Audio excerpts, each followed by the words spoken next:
আসসালামু আলাইকুম। আমার প্রিয় ভাই বোন বন্ধুগণ সবাই কেমন আছো? আলহামদুলিল্লাহ, আমি কিন্তু ভালো আছি। আর ভালো আছি বিথায় দেখো কোথায় চলে গিয়েছে, ছেলের মেয়েকে নিয়ে একটু বাইরে বের হয়েছে। লাইব্রেরিতে যাব কিছু কাজের জন্য। আর আসার সময় একটা গলি দিয়ে এসছে, এখানে কিছু টুকিটাকি জিনিস পাওয়া যায়, ওই দিক দিয়ে আসছে হাঁটতে হাঁটতে। মেয়ে এবার বাইরে বেলপুরি ফুচকা না খেলে হচ্ছেই না, তাই মেয়ে খেয়ে নিচ্ছে আর ছেলে খায়নি। তো ছেলে মেয়ে দুজনকে নিয়ে হাঁটা শুরু করে দিয়েছি। আর সামনে এসে পড়েছে এই মজার মজার খাবারের দোকানটা।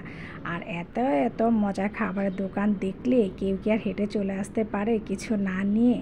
আর ঘরের মেয়ে বা বউরা ওরা যখন বাইরে যাবে তখন এই খাবারগুলো তো ওদের মাস্ট কিনতেই হবে, কারণ মেয়েদের খুবই পছন্দের খাবার এইগুলি, তাই ওরা তো কিনবে। তো আমিও দাঁড়িয়ে গিয়েছি, এত কিছু দিয়ে তো আর লোভটা সামলাতেই পারছি না। তো ছেলেকে জিজ্ঞেস করছে কী নেবে, মেয়েকে জিজ্ঞেস করছে কী নেবে, যা যেটা পছন্দ ওকে সেটাই কিনে দিয়েছি। সবাই সবার পছন্দ অনুসারে জিনিসগুলি কিনে নিয়ে তারপর বাসার দিকে রওনা হয়ে যাচ্ছে। তো এখন আর কী করা, আবার হাঁটতে শুরু করে দিয়েছি।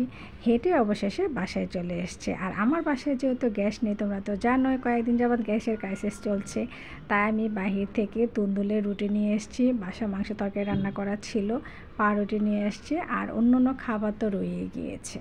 সব কিছু নিয়ে অবশেষে বাসায় চলে আসলাম।